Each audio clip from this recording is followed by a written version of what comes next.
రాజు తలచుకుంటే జరగంది ఏముంది? మరి కేసే రాజుదైతే లెక్కేముంది? అధికారం చంద్రబాబుదైతే కేసు మూసివేతకు అడ్డేముంది? అంగల్లు కేసుపై ఉన్నతాధికారుల నుంచి కాకీలకు ఆదేశాలు రావడంతో జీ హుజూర్ అంటూ కేసు ఎత్తివేతకు పావులు కదుపుతున్నారు.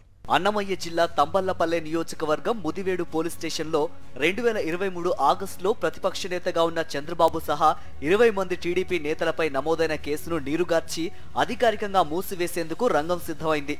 కుట్ర, హత్యాయత్నం లాంటి తీవ్రమైన సెక్షన్లు నమోదైన ఈ కేసులో దర్యాప్తును ముందుకు తీసుకువెళ్లకపోగా అసలు ఫిర్యాదే తప్పు అని కాకీలు తాజాగా తేల్చేశారు. దీనిపై పై స్థాయి నుంచి వచ్చిన తీవ్ర ఒత్తిళ్లతో మదనపల్లె డీఎస్పీ జారీ చేసిన నోటీసును రూరల్ సీఐ ఆదివారం ఫిర్యాదుదారుడికి అందజేశారు. ప్రాజెక్టుల సందర్శన పేరుతో నాడు అంగల్లుకు వచ్చిన చంద్రబాబు పోలీసులను తీవ్రంగా తూలనాడటంతో పాటు రైతులపై దాడులకు సైతం టీడీపీ శ్రేణులను పురిగొల్పారు. దీనిపై ఫిర్యాదుదారుడు సమర్పించిన ఆధారాలను కనీసం పట్టించుకొని పోలీసు అధికారులు తాజాగా ఏకంగా కేసే లేకుండా మూసివేసేందుకు సిద్ధమయ్యారు. అన్నమయ్య జిల్లా ముదివేడు సమీపంలో 750 కోట్లతో నిర్మిస్తున్న రిజర్వాయర్ పై చంద్రబాబు ఎన్జీటీలో కేసు వేయించి టీడీపీ నేతల ద్వారా అడ్డుకోవడంతో పనులు ఆగిపోయాయి. దీనిపై market committee chairman DR Umapathi, రైతులు, వైఎస్ఆర్సీపీకి చెందిన కొందరు నాడు నల్ల బ్యాడ్జీలతో నిరసన తెలిపి చంద్రబాబుకు వినతి పత్రం ఇచ్చేందుకు ప్రయత్నించారు. అయితే చంద్రబాబు అంగల్లు కూడలి వద్ద వారిని వేలెత్తి చూపిస్తూ ఉసిగొల్పడంతో టీడీపీ మూకలు విరుచుకుపడ్డాయి. రాళ్లు, ఇటుకలు, కట్టెలు, చెప్పులు, రాడ్లతో మూకుమ్మడిగా దాడి చేయడంతో వైఎస్ఆర్సీపీకి చెందిన వసంతరెడ్డి, అర్జున్ రెడ్డి, విలేకరి Srinivasulu, Mahesh, Mudivedu police station constable Keshava తీవ్రంగా గాయపడ్డారు.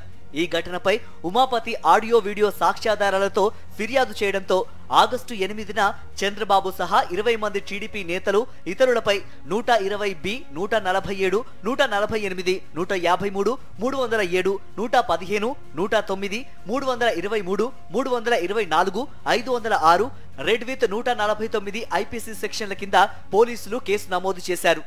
సీఏ గారు చాలా ఇదిగా మాట్లాడి, నువ్వు పెట్టకపోతే కాదు, ఖచ్చితంగా పెట్టల్లా, పెట్టి తీరల్లా, ఫాల్స్ కేసు ఇది, నీకు చాలా ఇబ్బందులు ఉంటాయి అని చెప్పి కూడా ఈరోజు జరగడం జరిగింది.